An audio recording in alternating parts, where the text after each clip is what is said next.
Hey, it's Netta, and I'm so excited to tell you that I've made a brand new quiz just for you called the Cravings Quiz.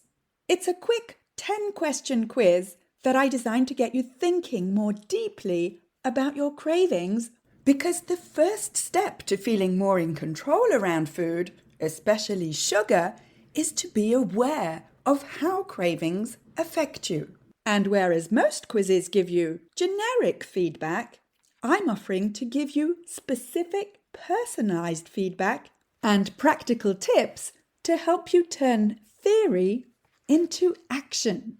So go to aftersugarclub.com and click on the big green button to do the quiz today and to take the first step so that you can get rid of cravings.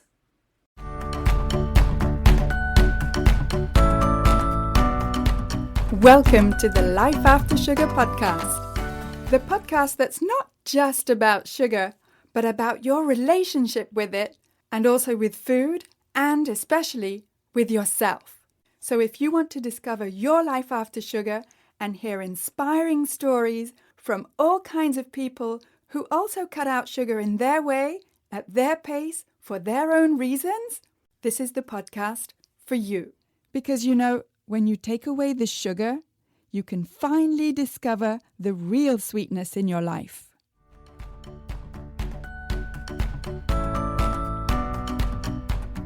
I'm your host, Netta Gorman, and I recently posted on my Life After Sugar social media page on Facebook and Instagram a visual of just how far-reaching insulin resistance is. And I asked the people who follow me if they'd like me to make a podcast episode to explain what insulin resistance is. And to explain it as a teacher, because that's what I am. Not a nutritionist, a teacher. So that's what this episode is all about. So I'll explain what insulin resistance is in just a minute. But first, I just wanted to tell you that if you're looking for some free resources, then I have plenty for you. First, download my 5 tips to get rid of cravings. And those 5 tips may not be what you think they are. So go to aftersugarclub.com and download your 5 tips today. Come check out the Life After Sugar Facebook page and subscribe to the Life After Sugar YouTube channel, as well as my Instagram account at MyLifeAfterSugar, which is where you'll get all kinds of inspiration so that you can see that it's perfectly possible to live a happy and active life even if you don't eat sugar. You can also check out my TikTok account at Netta_LifeAfterSugar. All right, so let's talk about insulin resistance. Now, if you're not in the medical field or in the nutrition field, then you may not have heard of insulin resistance, or even if you have, you may not really know what it means. And this was my case for pretty much all my adult life. I mean, I'd heard of insulin with respect to people who have diabetes, but I didn't really know what insulin was, and I certainly didn't know what insulin resistance was. And because I'm not a health expert or a doctor, I'm going to be quoting people who are and explaining things like only a teacher knows how to do. For example, Dr. Jason Fung, who wrote the Obesity Code and the Diabetes Code, explains that in our body, nothing happens by accident. Every single physiological process is a tight orchestration of hormone signals. And one of those hormones is insulin. Insulin is a fat-storing hormone, says Dr. Fung. And there's nothing wrong with that. That's simply insulin's job. So when we eat, insulin is produced by the pancreas, signaling to the body to store some food energy or calories as body fat. And when we don't eat, like when we're sleeping or fasting, the insulin levels go down. And this signals to the body to burn this stored energy. In other words, stored body fat. But higher than usual insulin levels, says Dr. Fung, tell our body to store more food energy as body fat. So hormones in general are central to obesity, especially the hormone insulin. So it's not just a question of calories, but rather what those calories you eat do to your insulin levels. Now, when I learned about that, it was mind-blowing for me because I'd grown up in the diet culture that was all about cutting calories. And I thought that all calories were created equal, that 100 calories of, say, candy or chocolate affected the body in exactly the same way as 100 calories of, say, vegetables or meat or fish. Nobody explained this to me as I was growing up, and quite frankly, I never even wondered about it. I just swallowed what I was told. No pun intended.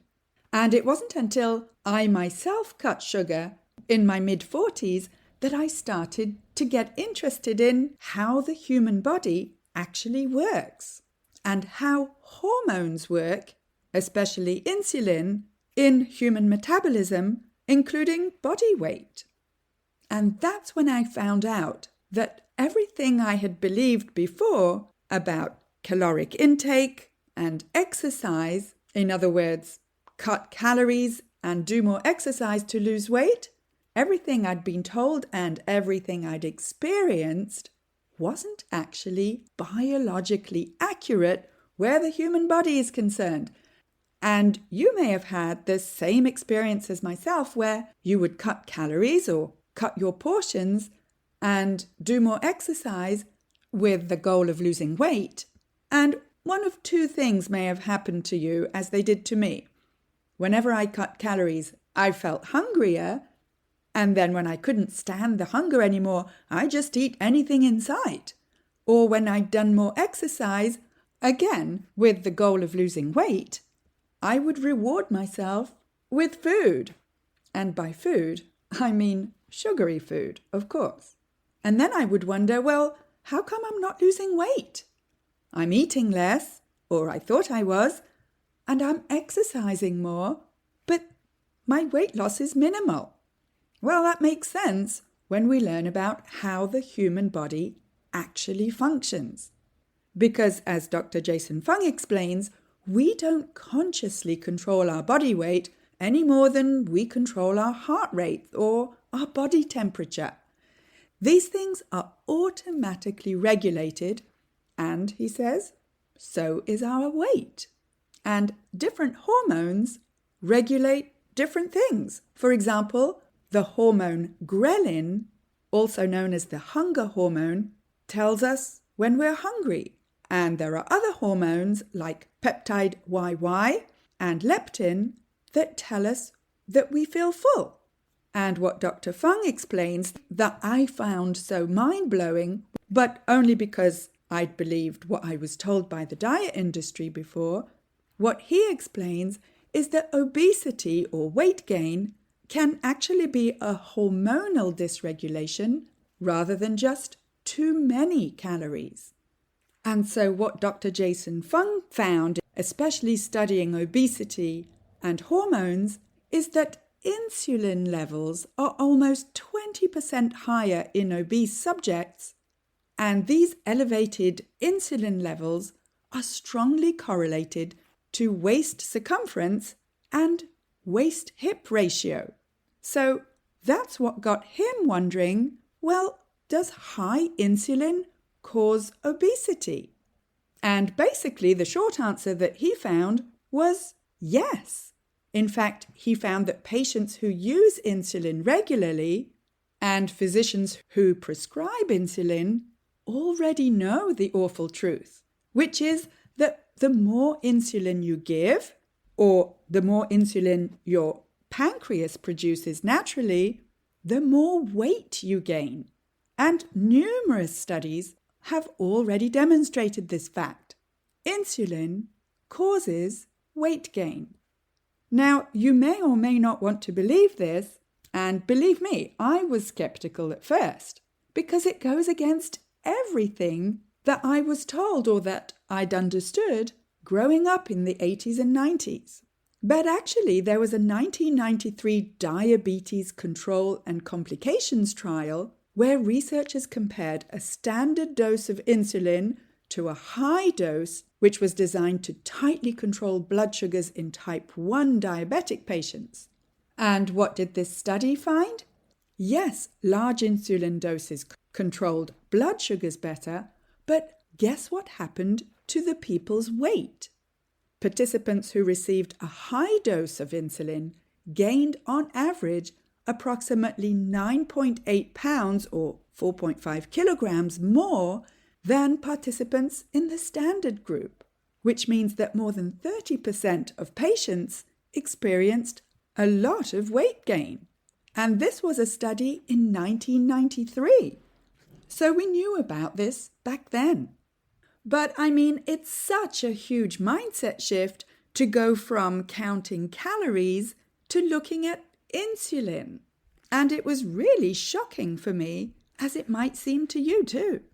But once we've wrapped our mind around the concept of how important insulin is, even if you're not diabetic, then the next important concept that we regular people, i.e. non-doctors, need to understand is insulin resistance.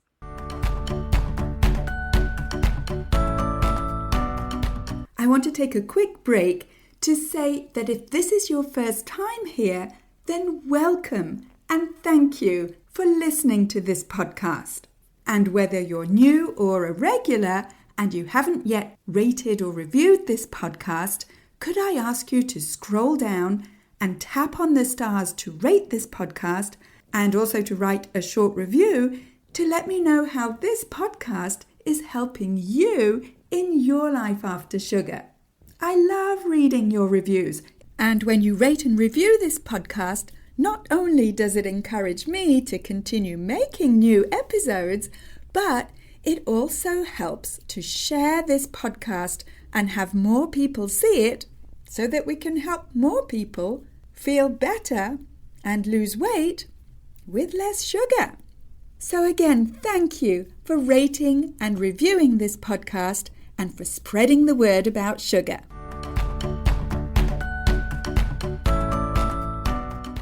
So just before the break, I was talking about just how important understanding insulin is, not just for doctors like Dr. Jason Fung, but for regular consumers and patients like you and me. Once we understand the role that insulin has to play, not just in weight gain, but for how the body functions, then it will help us to understand the concept of insulin resistance. So just to recap, Dr. Jason Fung, the author of the Obesity Code and the Diabetes Code, is a Canadian doctor who believes that the key to long-lasting weight control is to control the main hormone responsible, which is insulin. And just to be clear, this isn't just one doctor's opinion. Many other doctors and scientific studies have come to this conclusion too. And one way of controlling insulin is to change your diet. And what Dr. Fung says is that most diets concern themselves with just calories.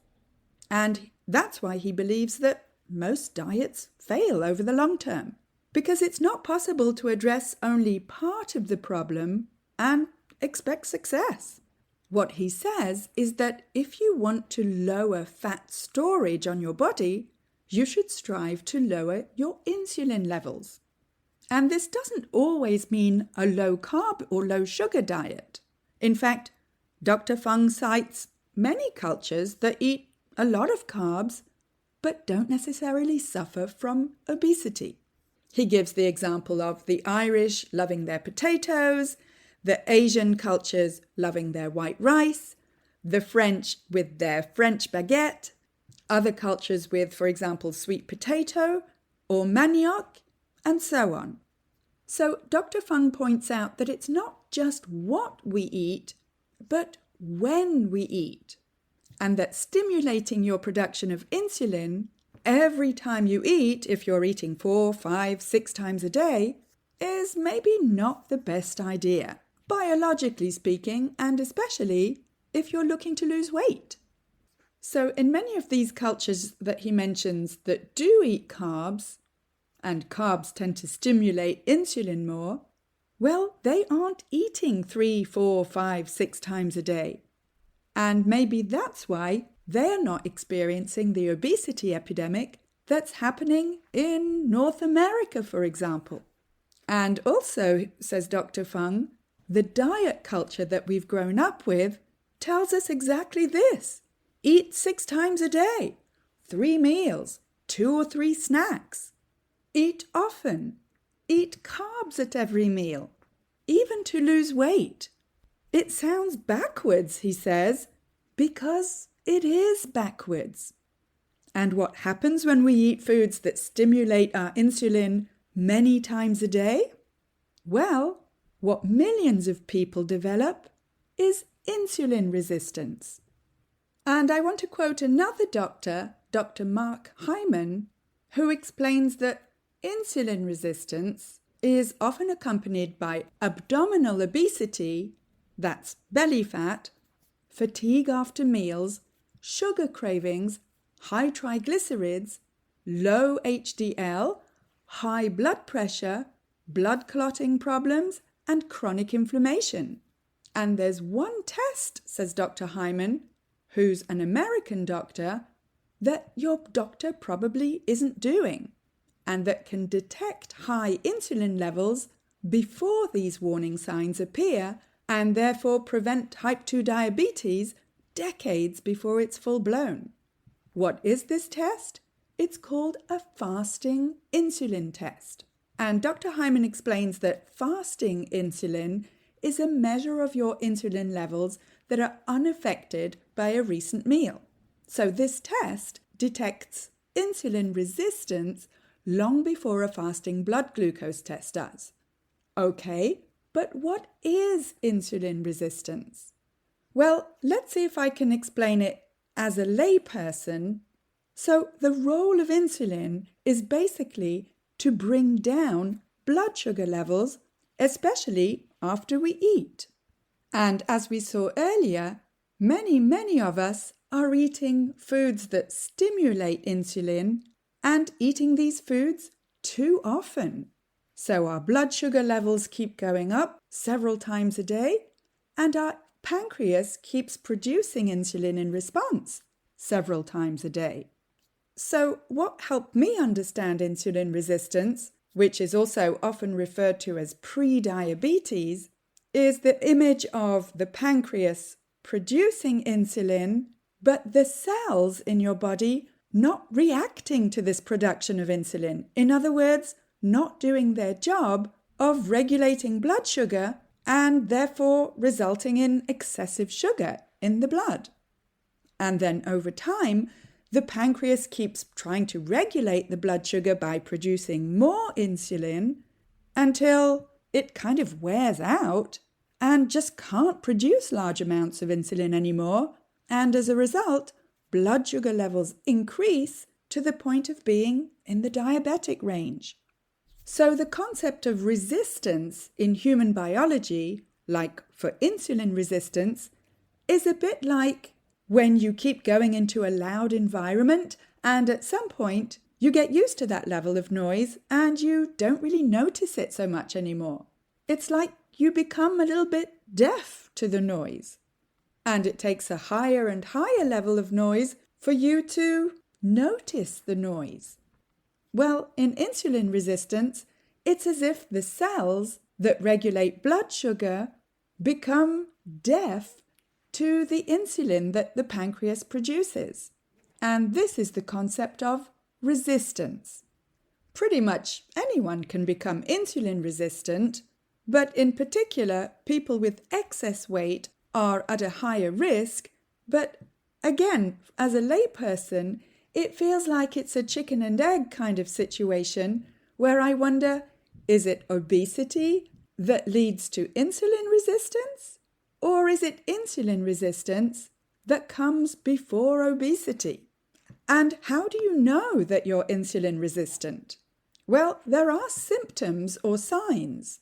Some people don't have any symptoms at all, but some signs of insulin resistance that doctors may look for include a waistline over 40 inches in men or over 35 inches in women, skin tags, high blood pressure, higher fasting glucose levels, higher blood sugar levels, an A1C between 5.7 and 6.3%, higher fasting triglycerides, and lower HDL levels.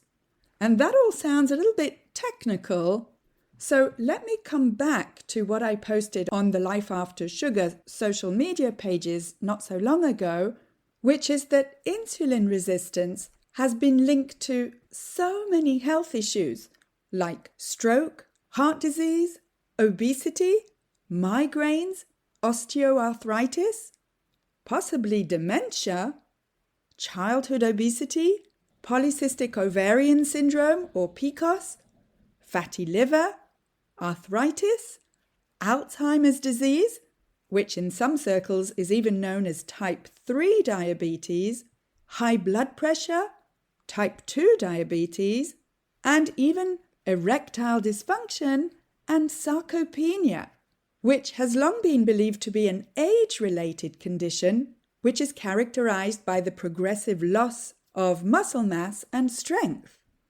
So it's worth being aware as regular people and patients that A, insulin resistance exists, and B, once you know what it is and how it can affect the body, you can learn what to do to prevent or reverse insulin resistance. And as Dr. Jason Fung points out, there are two basic things that you can do. First, stop eating foods that overstimulate your insulin, foods that are starchy and sugary. And second, don't eat so often every day. Keep the number of times that you eat in the day relatively low. Eat once, twice, maybe 3 times a day. No need to eat more often because there's really no need to stimulate your insulin that often. And I would add from my personal experience of the last 10 years living without eating multiple times a day and without eating highly processed, starchy and sugary foods, when you concentrate on eating real whole foods, you might find that your need to snack goes down, and so you naturally want to eat fewer times in a day. And cutting down or cutting out sugar is a positive step for pretty much everybody. But cutting down or cutting out sugar is much easier said than done. And in my experience, the most difficult step is the first step. And that's why I'm inviting you to take the Cravings Quiz. It's a 10-question quiz that I created especially to get you thinking a little deeper about your cravings. And whereas most quizzes give you generic feedback about your score, I'm offering you more specific feedback and practical tips to help you put theory into practice and take that first step to get rid of your cravings. So go to aftersugarclub.com and click on the big green button, Do the Cravings Quiz. That's aftersugarclub.com and click on the big green button to start getting rid of cravings today.